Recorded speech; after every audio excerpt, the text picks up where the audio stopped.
મેં પરમ દિવસે જ કહ્યું હતું, તો રોજ મારી પાસે કંઈક ને કંઈક માગવા આવે છે. રોજ તો મારી પાસે કંઈક ને કંઈક માગવા આવે છે. એકવાર મળવા આવ ને તો તારે માગવાની જરૂર નહીં પડે. એકવાર મળવા આવ તો તારે માગવાની જરૂર નહીં પડે. પણ આપણે બધાય હરખા, હું ને તમે, કોઈનું કામ હોય ને તો 2-3 વાર એના ઘરે જઈએ અને આપણું કામ પતી જાય પછી આપણે ઓલાય બીજી વાર સમજી જાય, હવે બીજી વાર આવે તો જોઈ લો. એટલે આપણે કાંઈ કામ હોય ત્યારે ઠાકોરજીની પાસે એવા કાલાવાલા કરીએ, મારા વાલા તમારા સિવાય અમારું કોણ છે, તમે નહીં કરો તો કોણ કરશે. પ્રભુ પીગળી જાય, આપણને આવડે એવું.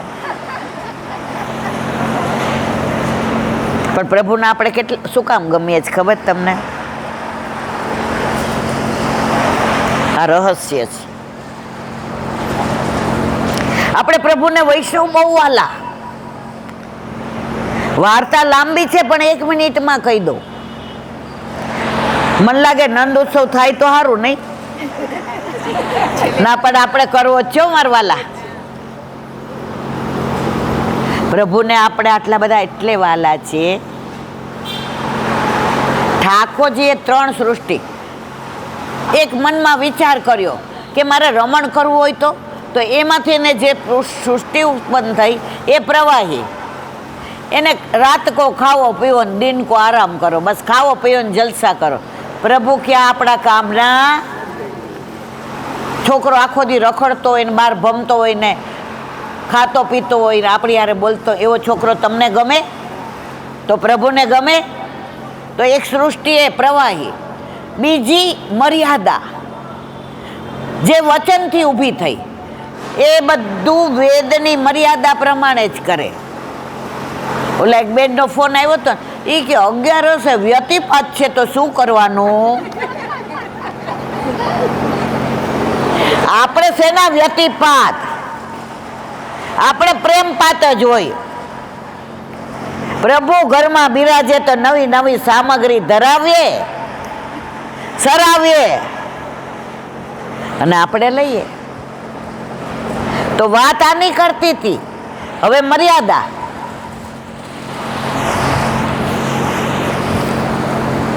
તો એને લખ્યું હોય કે અમાસે આ કરવાનું, આઠમે આ કરવાનું, 11 સીધું દેવાનું. પ્રભુ કે આ આપણા કામના નહીં, આ તો બધા વેદ પ્રમાણે જ કરશે.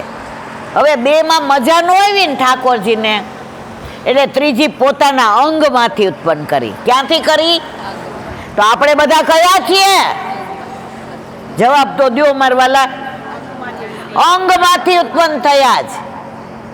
પ્રભુ કે હો મજા આવી.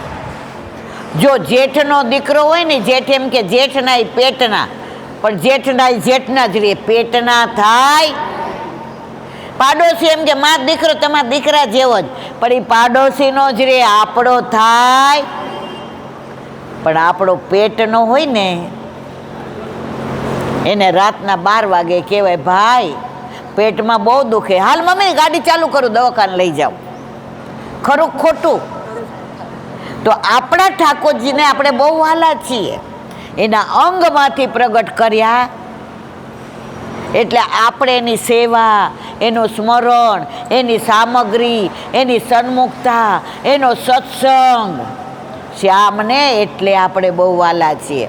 એટલે આપણે ઘણી વાર ખદબદ કરીએ ને તો એ માફ કરી દે. જો આપણું છોકરું બહુ તોફાની હોય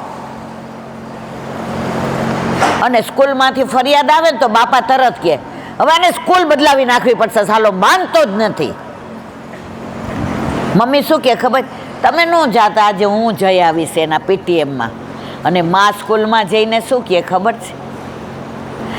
સાહેબ એ આમ છે ને તોફાન કરે છે પણ ઘરમાં તો લેસન કરી લે છે. હવે કાંઈ ન કરતો હોય, માં જઈને ટાઢા ઢોળી આવે. એમ આપણે પ્રભુના છીએ ને, એટલે બીજા દેવ દેવતાઓ કે તમે આના તરફ બહુ તાણો વાણો કરો જ, પણ આ તો માં છે ને.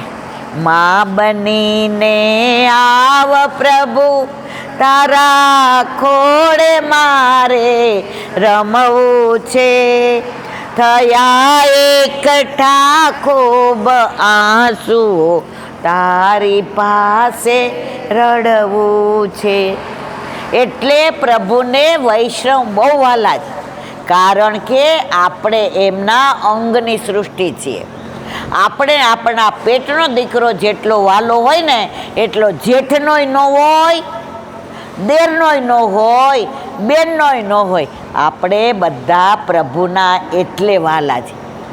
એટલે જ વલ્લભ કહે છે ને, મારા પ્રાણ થકી મને વૈષ્ણવ વાલા, નિત્ય કરતા શ્રીનાથજી કાલા રે વાલા, મારા વાલા રે વાલા, મારા કટમાં બિરાજતા શ્રીનાથજી યમુનાજી મહાપ્રભુ. વલ્લભને તો વૈષ્ણવ કેટલા વાલા. ઓલા રામાનંદ પંડિતને ત્યાં ગયા, એમના સેવક, અને રાતના સૂતા તો સવારે બ્રહ્મ મુહૂર્તમાં રામાનંદ પંડિત એની વહુને ક્યાં ગોબર ભેગું કરી લે, આ વૈષ્ણવ છે આટલા બધા વલ્લભ ભેગા ક્યાંક લઈ ન જાય. વલ્લભ ઊભા થઈને ત્યાગ કરી દીધો, જા તારો ત્યાગ કરું છું. મારા વૈષ્ણવને આટલા બધાને તે આમ કર્યું. એટલે વલ્લભને વૈષ્ણવ પ્રાણ થકી પણ વધુ વાલા છે.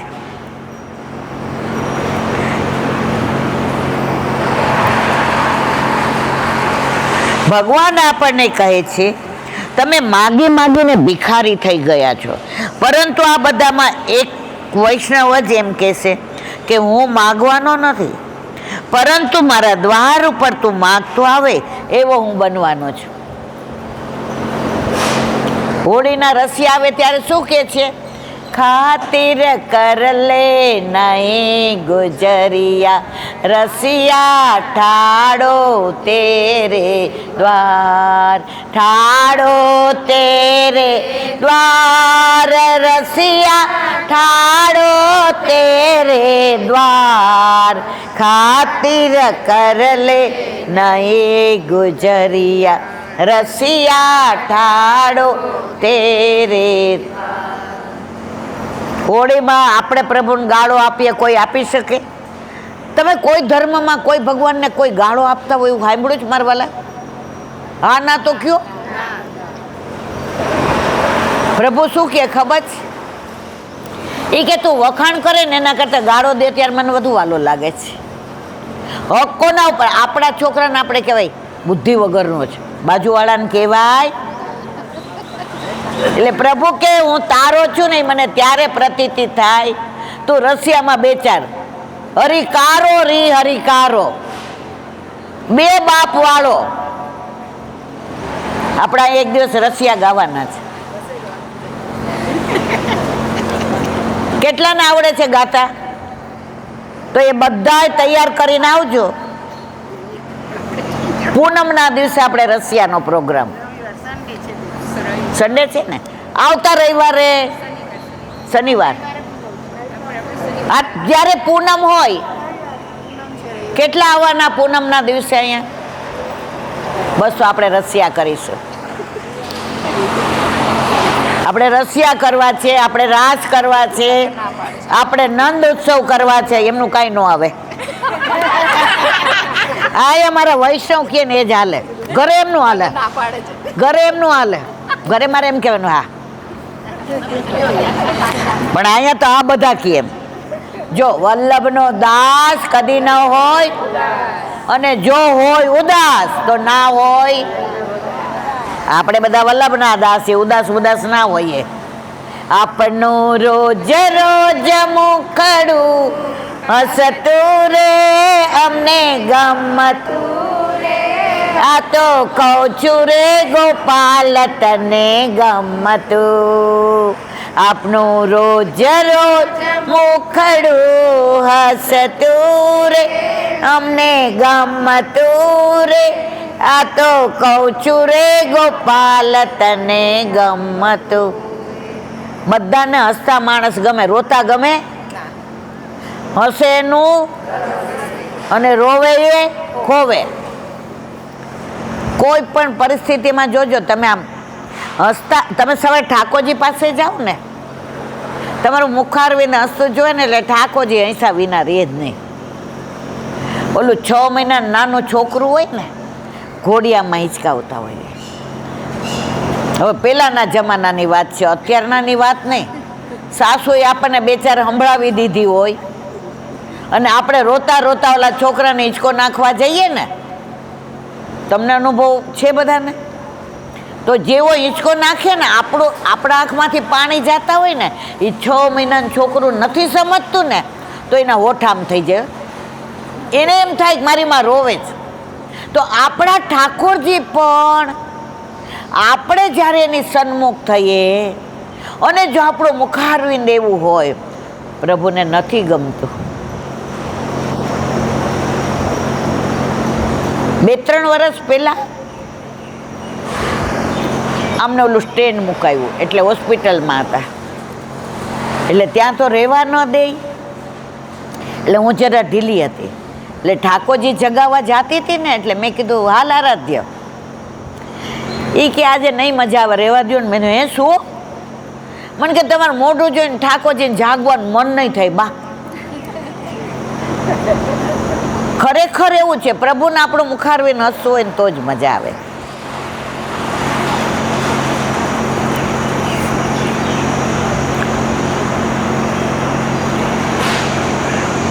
હું માગવા નહીં આવું, તને માગવા બોલાવું એટલો સમર્થ બનીશ. વૈષ્ણવ એવો મહાન હોય છે કે આવેલી વિપત્તિમાં પણ તે અણનમ ઊભો રહે છે. શ્રી મહાપ્રભુજીએ આજ્ઞા કરી કે તું સાચો વૈષ્ણવ ત્યારે જ કે ત્રણેય પ્રકારના દુઃખોને સહન કરી શકે. શારીરિક, માનસિક, આર્થિક, સામાજિક, અને બધાના જીવનમાં આવે છે. એવું ન હોય કે મારે ન આવે, તમારે ન. બધાના જીવનમાં બધા જ, બધાએ અનુભવ કર્યો હોય. કોઈક વાર આપણે કહીએ ને કે ભાઈ અમે તો 3 કપડે નીકળી ગયા હતા નામ. છોકરાઓને આ બધું ગમે નહીં, છોડ ને મમ્મી એ બધી વાતો. પણ અમને એવું થાય, તું ને તિનકા કર નગરી એક બસ. તો પ્રભુ કે છે તારે રોવાનું નહીં, તારે આનંદમાં રહેવાનું, તારી બધી જવાબદારી મારી. જરા પણ અરેરાટી કર્યા વિના સાચો વૈષ્ણવ એના અસ્તિત્વના અંત સુધી સહન કરતો જાય, છતાં એના મોંમાંથી બધાના માટે આશીર્વાદ નીકળતા હોય. ઓલા છોકરાને એની પ્રેમિકાએ કહ્યું કે હું તારી હારે તો જ પ્રેમ કરું, તારી માનું કાળજું લઈ આવ. કાળજું હાથમાં લઈને જાતો હતો ને, પેલા ઉમરા હતા, જોયા છે ને આપણે, જૂનાએ જોયા હોય, નવાની મને ખબર નહીં. તો ઉમરામાં ઠેસ આવી તો કાળજું બોલ્યું, ખમ્મા મારા દીકરા તને વાગ્યું નથી ને. આપણા પ્રભુ આવા જ, આપણને ઠેસય વાગવા નથી દેતા, અને વાગે છે ને તો ગોદમાં લઈ લે છે. વસુદેવજી આ પ્રમાણે વિચાર કરીને કંસને વચન આપ્યું, રાજન, તમને દેવકી સાથે નહીં પણ દેવકીના દીકરા સાથે ખાર છે, વેર છે. તો દેવકીને જેટલા દીકરા થશે એ બધા હું તમને સોંપી દઈશ. દેવકીને જેટલા દીકરા થશે બધા તમને સોંપી દઈશ. બોલો પછી કઈ વાંધો છે? આપણને પ્રશ્ન થશે કે પત્નીને બચાવવા પુત્રનું દાન કેમ કર્યું? વસુદેવજીએ વિચારપૂર્વક આ વચન આપ્યું છે. કારણ આકાશવાણી થઈ છે એ પ્રમાણે દેવકી મરવાની તો નથી ને. કેટલો વિશ્વાસ છે ઠાકોરજી ઉપર. એ આકાશવાણી પ્રમાણે તેમને ત્યાં 8 પુત્રો થવાના ને થવાના જ, આ પણ નક્કી છે. અને તેમાં પણ 8મો પુત્ર કંસને મારશે એ પણ નક્કી છે. તો વચન દેવામાં વાંધો શું? આ સંજોગોમાં હાલ રસ્તો કાઢીને દેવકીને પેલા કંસના હાથમાંથી છોડાવવા જરૂરી છે. તે એક જ રસ્તે છૂટે એમ છે, અને તે કંસને દામ આપવાથી. કંસને પૈસા નથી જોઈતા, એને દેવકીના પુત્રોનું જ બલિદાન જોઈએ છે. વસુદેવજી વિચાર કરે છે કે મારા દીકરા ભલે મરે, પણ 8મો દીકરો તો એવો પાકશે જે આ દુષ્ટને મારીને જ રહેશે. વસુદેવજીને દ્રઢ વિશ્વાસ છે. પાછળ સંભળાય છે બધાને? મારા બીજા દીકરાનું બલિદાન આપીને આખા સમાજને રંજાડનારા કંસનું બલિદાન હું કરીશ. આપણા સરહદ પર કોઈનો દીકરો લડે છે, કોઈનો ભાઈ છે, કોઈનો પતિ છે, કોઈનો પિતા છે, કોઈના મામા છે, કોઈના કાકા છે. એ બધા બલિદાન આપે છે ને મારા વાલા, ત્યારે આપણે બધા આનંદથી ને અહીંયા રહી શકીએ છીએ. તો વસુદેવજી કહે છે કે મારા 7 દીકરાનું બલિદાન આપવું પડે તો ભલે આપવું પડે, પણ 8મો દીકરો તો કંસને મારશે, મારશે અને મારશે જ.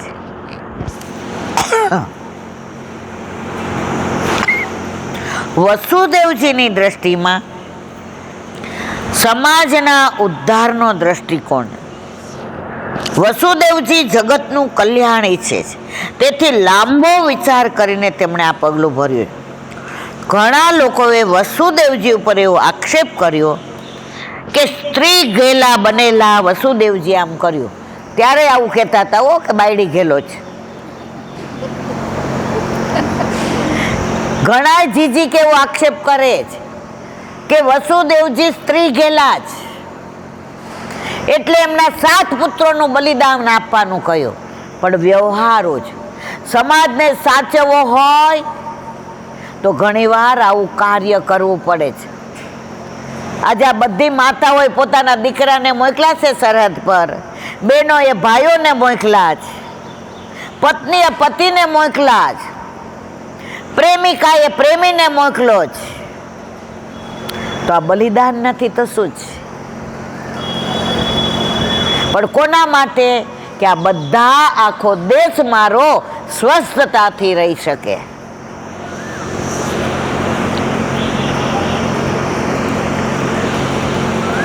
પરંતુ આ વાત સાચી નથી.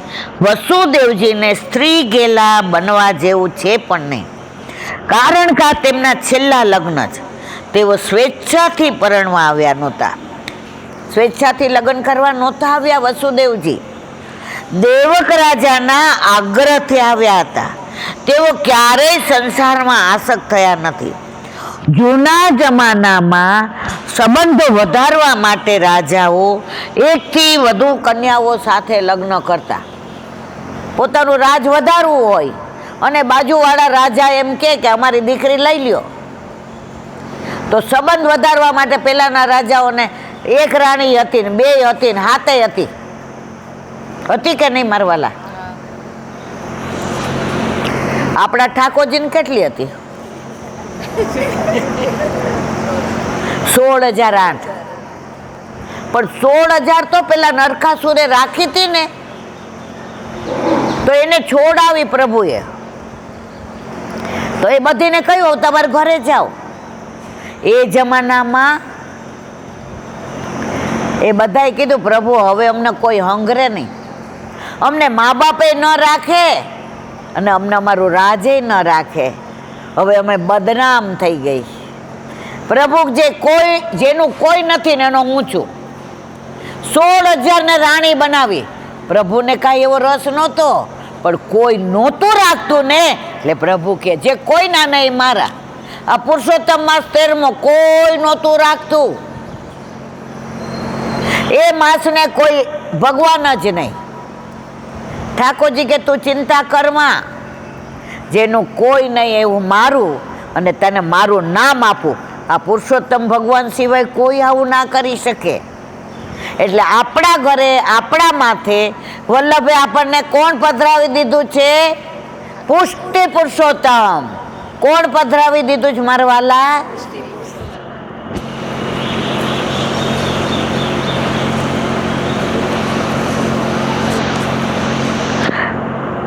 કઈ મનના આકર્ષણથી પરણવા નહોતા આવ્યા. વસુદેવજીના વચન ઉપર કંસને વિશ્વાસ બેઠો. જે સાચી વ્યક્તિ હોય ને, જો તમે સોનીને ત્યાં સોનું પાછું દેવા જાઓ તો આપણને એમ કે ધર્મના કાંઠે જોખાઈ આવો. ખરું ખોટું ભરવાલા? એ ધર્મના કાંઠે જોખાયેલું એની ચિઠ્ઠી બનાવી દે. અમારા રાજકોટમાં મેં આવું કરતા હતા, એની મને ખબર નથી, હોય ને આવું. પછી જેને ત્યાં બતાવીએ ને એ ડાઉટ ન કરે, એ કે ધર્મના કાંઠે જોઈખું છે ને એ સાચો. તો ઘણા માણસો એવા હોય, કાંઈ ઝઘડો થઈને આપણે પૂછીએ ને એના દીકરાનો વાંક હોય ને તો એ કે ઈલાબેન મારા દીકરાનો જ વાંક હતો, આ ખોટો છે, આ ધર્મનો કાંટો છે. તો અહીંયા વસુદેવજી પણ ધર્મનો કાંટો છે. એટલે એમના વિશ્વાસ ઉપર કંસને વિશ્વાસ આવ્યો. જેવા તેવા કે તો કંસ કોઈનું માને એવો સારો નથી.